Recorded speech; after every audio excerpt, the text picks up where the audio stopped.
Donc, pour créer des trous sur cette forme-là ici, donc, je vais premièrement aller retourner dans mon esquisse pour bien m'assurer que la forme que j'avais choisie, je vais aller prendre ma vue de dessus pour m'assurer que les dimensions que j'ai vont bien se diviser. Par exemple, si je veux faire 3 trous, d'égale distance, donc, je vais juste aller vérifier si les mesures que j'avais étaient les bonnes pour bien diviser. Donc, pour faire ça, on va retourner prendre l'outil cotation.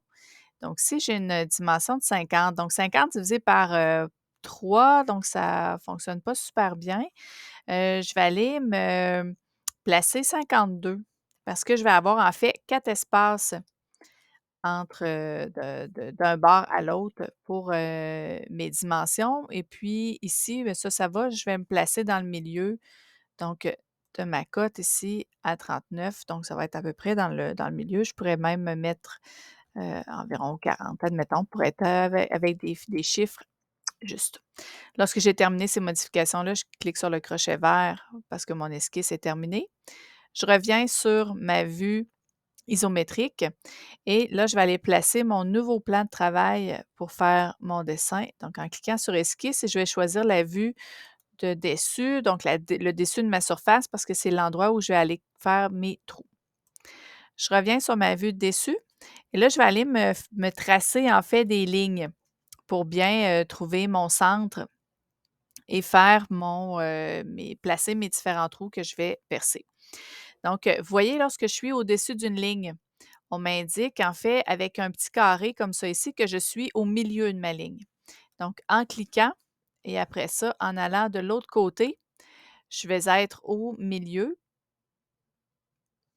comme ça ici.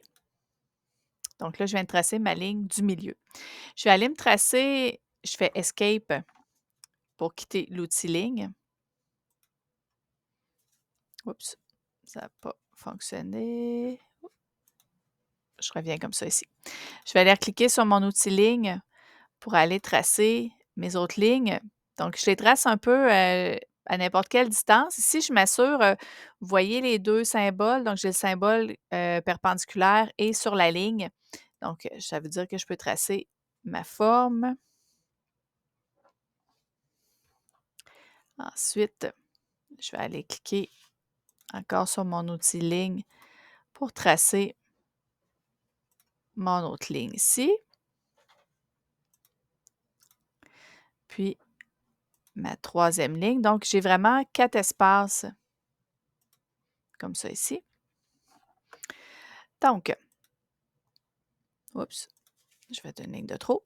Donc, maintenant, ce que je vais faire, c'est que je vais aller, avec mon outil cotation, je vais aller me chercher la mesure pour que, entre chacune des lignes pour qu'elle soit exacte. Donc, si j'ai 4 espaces, j'avais 52 millimètres tout à l'heure de large. Donc, ça veut dire que je vais devoir avoir une mesure ici d'environ 13 millimètres.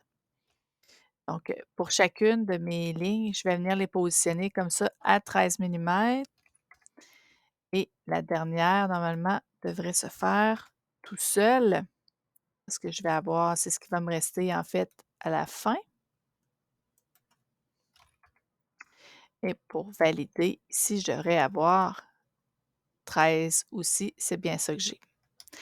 Donc maintenant que mes lignes sont faites, je vais aller chercher ici l'outil point.